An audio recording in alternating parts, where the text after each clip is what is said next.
ήταν κάτι πρωτοφανές για τον Βαν Γκοχ και τόσο τον είχε γοητεύσει ώστε το χαρακτήριζε υψηλή ποίηση μιας ευγενικής εκπληκτικής προσωπικότητας.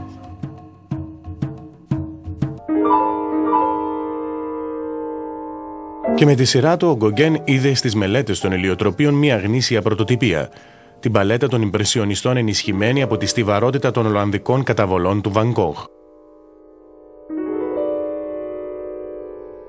Ένα μόλις χρόνο πριν έρθει στο Παρίσι, ο Βαν Γκοχ είχε ζωγραφίσει τους πατατοφάγους, όπου οι απλές φροντίδες των ανθρώπων αποδίδονταν με τους σκοτεινούς τόνους του Ολλανδικού παρελθόντος του. Για τον Βαν Γκοχ το Παρίσι ήταν ένας νέος κόσμος, από άποψη τόσο επιστημονική όσο και καλλιτεχνική. Τα χημικά εργαστήρια του 19ου αιώνα είχαν διευρύνει θεαματικά την παλέτα των καλλιτεχνών. Το κίτρινο του χρωμίου ανακαλύφθηκε το 1809 και παρασκευάστηκε από ένα ορυκτό που υπήρχε μόνο στη Σιβηρία.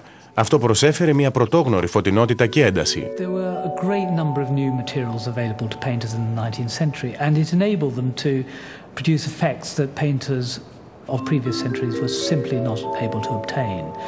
They were able to acquire colors of much greater spectral purity, much greater intensity. Στην αποθήκη του Εθνικού Μουσείου Βαν Γκοχ στο Άμστερνταμ υπάρχουν οι αποδείξεις της μανίας του. Ένα κουτί με χρωματιστά μαλλιά που κουβαλούσε μαζί του για να δοκιμάζει πιθανούς χρωματικούς συνδυασμούς. Ο Βαν Γκοχ και ο Γκογκέν ενδιαφέρονταν από κοινού για τις χρωματικές καινοτομίες της εποχής, αλλά απεχθάνονταν την απλή διακόσμηση και ήταν αποφασισμένοι να προχωρήσουν πέρα από την ωραιότητα. I think that Impressionism wasn't quite enough for Van Gogh. It was committed to depicting the real world as it was, to very fleeting effects of light. It was all well and good, and certainly their color innovations were important to Van Gogh, but he wanted to push it further. He wanted to invest what he saw in nature with a kind of symbolic dimension. Όλα τα έργα του Βαν Γκοχ εκείνης της εποχής έγιναν βιογραφικά σημειώματα γεμάτα νόημα. Παράλληλα παθιάστηκε με την αυτοπροσωπογραφία. Αυτή η φωτογραφία είναι η τελευταία που επέτρεψε να τραβήξουν και προτίμησε να γίνει γνωστός αποκλειστικά μέσα από το δικό του πινέλο. Όταν ως μια σημαντική χειρονομία ο Βαν Γκοχ έδωσε στον Γκογκέν 2 από τις μελέτες των ηλιοτροπίων, αυτές δεν ήταν απλά δείγματα των ικανοτήτων του, αλλά εικόνες συμβολικής σημασίας.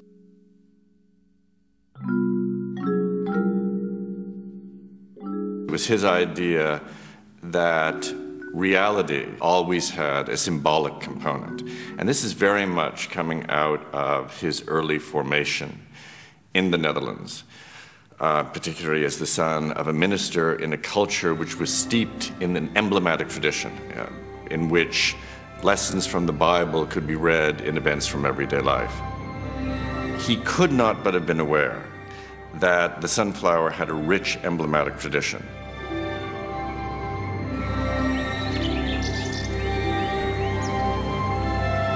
Εξαιτίας του τρόπου που το ηλιοτρόπιο στρέφεται για να ακολουθήσει την τροχιά του ήλιου, θεωρήθηκε ένα σύμβολο αφοσίωσης της ψυχής που ακολουθεί τον Χριστό, το φως του κόσμου.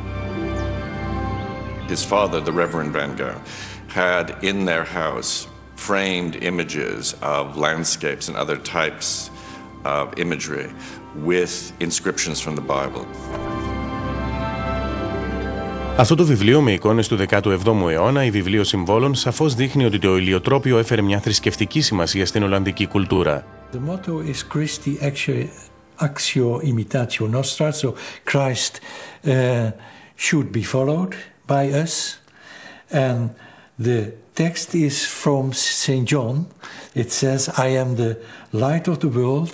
They who follow me will not walk in darkness, but shall have the light of life. Άρα ο Βαν Γκοχ τα είχε παραδώσει στον Γκογκέν ως ένα σύμβολο ευγνωμοσύνης και μαθητείας από τη δική του παράδοση. Ωστόσο, πέρα από αυτό, ήταν μια εικόνα που έφερε ιδιαίτερη σημασία και για τον ίδιο τον Γκογκέν. Το ηλιοτρόπιο είχε φτάσει στην Ευρώπη από το Περού τη δεκαετία του 1560. Ο Γκογκέν ήταν κατά το ίμιση Περουβιανός. Αυτό προκάλεσε ιδιαίτερη γοητεία για τον Βαν Γκοχ. Ο Γκογκέν είχε μόλις επιστρέψει από τα ταξίδια του ως καλλιτέχνης στην Καραϊβική. Αυτό ξύπνησε στο Βαν Γκοχ μια παλιά ιδέα να φτιάξει ένα στούντιο στο Νότο, όπου μια αδελφότητα ζωγράφων θα αναζητούσε κοινά καλλιτεχνικά ιδεώδη. Η ιδέα μου είναι να ιδρύσουμε και να αναπτύξουμε ένα χώρο που θα δουλεύει κανείς πιο ήσυχα. Για μια τέχνη και για έναν τρόπο που θα κρατήσει όχι μόνο στη δική μας ζωή, αλλά που θα μπορεί να συνεχιστεί από όλους μετά από εμάς. Ο Γκογκέν, μεγαλύτερος, πιο ταξιδεμένος και σημαντικά πιο πετυχημένος καλλιτέχνης, απέκτησε κεντρική θέση στο σχέδιο του Van Gogh. Van Gogh sort of identified him as the leader of the new school, and from that point on always referred to him as the one who was going to show them the way forward.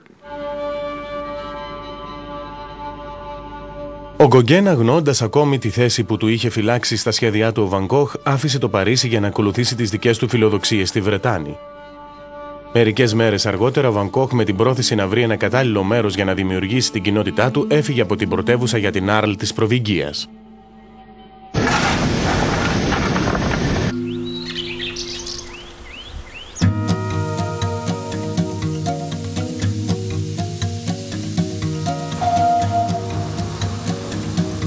Επιβιβάστηκε σε ένα τρένο στο σταθμό Gare de Lyon στις 19 Φεβρουαρίου 1888 και ξεκίνησε για την αναζήτηση της καθαρότητας του φωτός που επιθυμούσε. Just months after presenting Gauguin with the sunflowers, Vincent himself turns and follows the sun, leaving misty Paris and going to the south of France, which is identified with the sunflower in Provence. When he took this famous train from Paris to the south of France, I think he discovered, the light coming down and down and down to the south. And even if it was snowing, the light was very strong, very brutal. And this is what he really liked about it. Η Άρλ στη Νότια Γαλλία δεν ήταν μόνο ένας προορισμός, αλλά και μία ιδέα. Ο Van Gogh ήταν πεπισμένος ότι ο δυνατός κίτρινος ήλιος θα έδινε ζωή στην παλέτα του. Σε απόσταση σχεδόν 1.100 χιλιόμετρων από το Παρίσι, η Άρλ απήχε όσο περισσότερο γινόταν από τον κοσμοπολίτικο καλλιτεχνικό κόσμο, χωρίς να χρειαστεί να μεταναστεύσει. If you imagine Arles in 1888, all the Arlesian must have think, but what is he going to find here? And it's true that it was absolutely not easy at all for him. That's for sure. Στην Άρλ, ο Van Gogh βρήκε το ιδανικό οίκημα για το στούντιό του στο Νότο. Γοητευμένος από την κίτρινη πρόσωψη, νίκιασε αυτό το σπίτι στην πλατεία Λαμαρτάν. Από τη στιγμή που το νίκιασε, στο μυαλό του μετατράπηκε το κέντρο ενός νέου καλλιτεχνικού κινήματος. Στις 28 Μαΐου έστειλε μια επιστολή και προσκαλούσε τον Γκογκέν.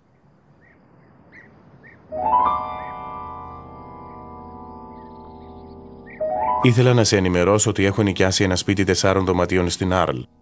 Αν μπορούσα να βρω ακόμη ένα ζωγράφο που θα ήθελε να εξερευνήσει τον Νότο και ο οποίος όπως και εγώ θα ήταν αρκετά αφοσιωμένος στο έργο του και θα δεχόταν να ζήσει σαν μοναχός, ίσως αυτό ήταν μια καλή συμφωνία. Όντας ολομόναχος, υποφέρω κάπως από την απομόνωση. He hoped that he would have this artistic partnership with Gauguin, sharing ideas, sharing costs, sharing their life as artists. The reality, of course, was that Gauguin was looking to save money. He was looking for cheap lodgings. He was in no way intending to submit himself to a partnership of equals. He felt himself in control of his art, and Gauguin felt if there was a relationship to be had, it was him as master and Van Gogh as apprentice. It was a recipe for disaster.